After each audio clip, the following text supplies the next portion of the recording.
As mentioned, we need to talk about tying the KD rig, also a really versatile rig and probably a very underused rig because people don't really understand what sort of bait that you need to put with it.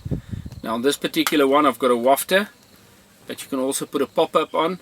It is not intended for a bottom bait. It is intended for a critically balanced bait.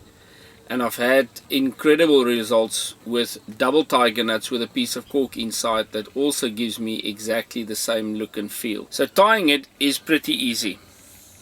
I take a length of quarter end trap soft in the 15 pound, and again I go just more than 30 centimeters in length.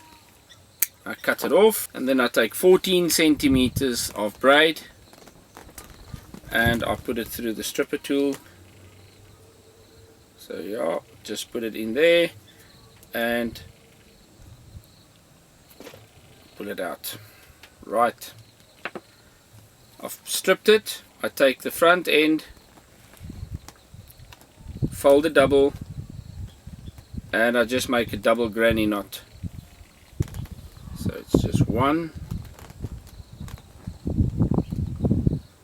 and 2.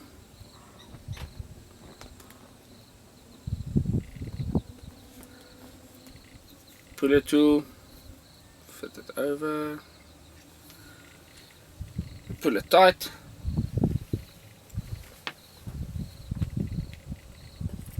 and cut off the tag end. Now I'll just take this bait quickly.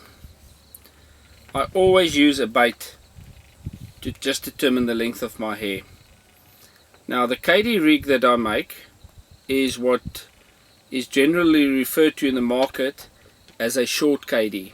Now short KD means that the hair is just slightly shorter than normal, and to determine that I use the Korda crank Kamakura, probably the sharpest hook on the market.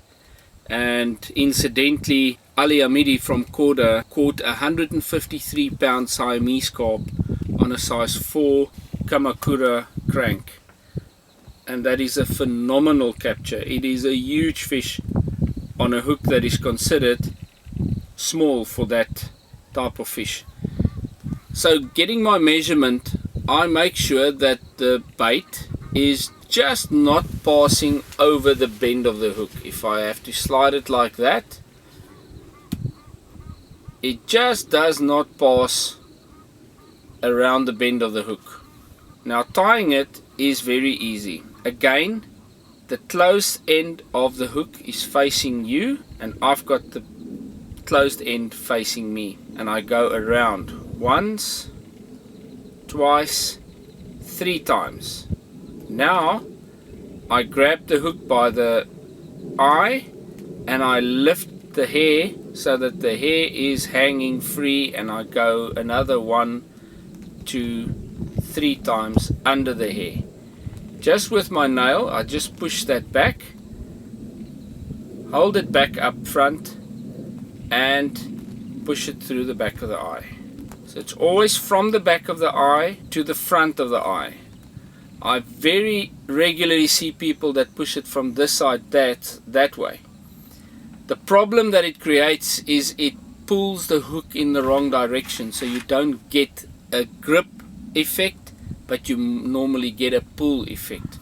Then I just tighten it with my thumb and forefinger, and there I have it, a KD rig. The effect is the hook is going to lie flat and the bait is going to sit just above it. The minute the fish sucks on it, it's actually just going to flip the hook. This hook always targets the bottom lip. Finishing it off on the back end, again, let's go for an 18 centimeter hook link. I measured it at 19. I fold it double and I just make a double granny knot. Just a double granny. That's once through the loop and twice through the loop. And again, just ease the knot, don't force the knot, because you don't want to break the coating on the braid. And I just slip it off, and there we have it, a perfectly constructed KD rig. You can go a little bit further and you can add a bit of putty. I'll just do that for you now.